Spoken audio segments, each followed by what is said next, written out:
नमस्कार।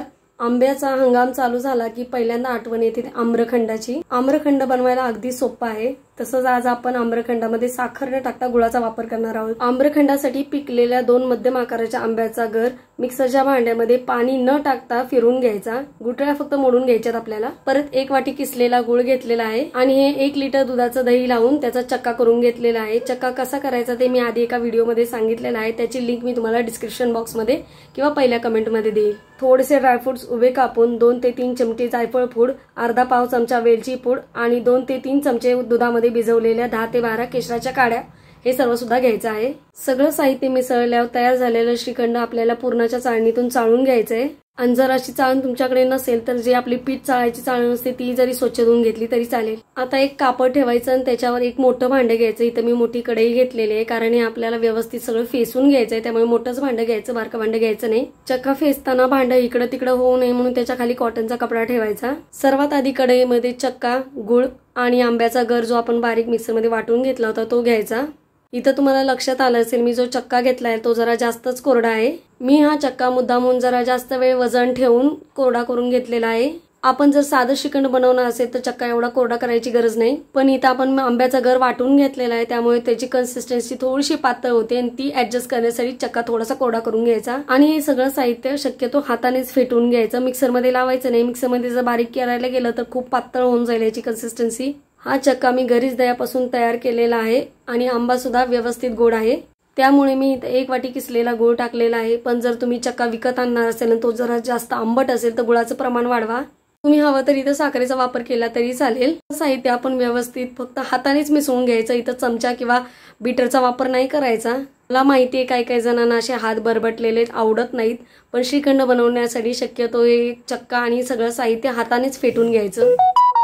उन्हाळ्याच्या दिवसात जर चक्का बनवण्यासाठी दही तुम्ही कपड्यात बांधून बाहेर ठेवलं तर आंबट होण्याची शक्यता असते, त्यामुळे ते कापडामध्ये बांधलेलं दही एका चाळणी ठेवून त्याच्या खाली भांडं ठेवून ते फ्रीजमध्ये ठेवायचं, म्हणजे चक्का आंबट होत नाही। चक्का मी इथं खूप कोरडा करून घेतला होता त्यामुळे चक्क्याच्या गाठी तयार झालेल्या आहेत, त्या काय हाताने मोडल्या जाणार नाहीत, फक्त हे मिसळून घेते मी व्यवस्थित। या चक्क्याच्या गाठी मोडण्यासाठीच आपल्याला हे श्रीखंड पुरणाच्या चाळणीतून गाळून घ्यायचं, शिवाय काय गुळामध्ये घाण वगैरे असेल ती सुद्धा वरच्यावर राहील। आणि असं श्रीखंड फेटून घेतलं की चांगलं मऊ सुद्धा होतं आणि त्याची कन्सिस्टन्सी खूप छान होते, त्यामुळे शक्यतो श्रीखंड हातानेच फेटायचं। सुरुवातीला चांगलं 5 ते 6 मिनिटं हाताने फेटून घ्यायचं आणि नंतर गाळणीतून गाळल्यावर सुद्धा 5-1 मिनिटं फेटून घ्यायचं, म्हणजे एक छान चकाकी येते श्रीखंडाला।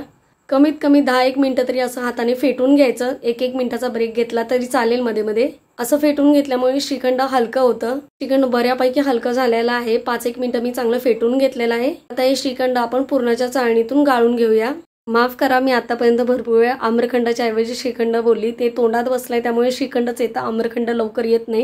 हे आम्रखंड मी पुरणाच्या चाळणीतून गाळून घेतलेला आहे, पण माझ्याकडून व्हिडिओ स्किप झालेला आहे। तुम्ही मात्र आठवणीनं हे गाळून घ्या, त्यामुळे त्याच्या गाठ्या सगळ्या मोडल्या जातील। असं 5 ते 10 मिनिटं आम्रखंड व्यवस्थित फेटून घ्यायचं, म्हणजे आम्रखंड आपण जसं बाजारातून आणतो ना एकदम हलकं तसं तयार होतं। बघा तुम्हाला व्हिडिओमध्ये दिसतच असेल आम्रखंडाला कशी चकाकी आलेली आहे। आता या आम्रखंडामध्ये आपण वेलची पूड आणि जायफळ पूड घालूया। केशर घातलेलं दूध सुद्धा यावेळी याच्यामध्ये मिसळायचं आहे। जर तुम्हाला या आम्रखंडामध्ये सगळं घालायचं नसेल तर नका घालू, पण 2 ते 3 चमचे थंड झालेलं दूध मात्र आठवणीने घाला। दुधामुळे श्रीखंड आंबट होत नाही आणि फसफसत सुद्धा नाही। केशराचं दूध, गुळ आणि आंबा यामुळे या आम्रखंडाला किती छान रंग आलेला आहे बघा। कोणताही कृत्रिम रंग किंवा एसेन्स न वापरता हे आम्रखंड तयार झालेला आहे। शिवाय आपण याच्यामध्ये साखरेच्या ऐवजी गुळाचा वापर केलेला आहे, त्यामुळे हे अधिकच पौष्टिक झालेलं आहे। आता हे आम्रखंड खाण्यासाठी तयार झालेला आहे। आम्रखंड किंवा श्रीखंड बनवताना त्याच्यात चिमूटभर सुद्धा मीठ टाकायचं नाही, मिठामुळे श्रीखंड फसफसतं।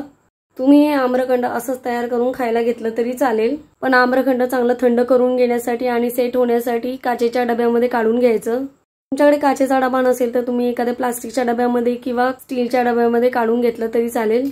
जसं की मी तुम्हाला आधीच सांगितलेलं होतं की केशर आणि ड्रायफ्रुट्स ऑप्शनल आहेत, पण जर तुमच्याकडे असतील तर त्याला असे सजवून याच्यामध्ये टाकले तरी खूप छान दिसेल। आणि तसंही आम्रखंड बाजारातल्या आम्रखंडापेक्षा कितीतरी पटीने चांगलं असतं आणि शिवाय परवडणारं सुद्धा आहे।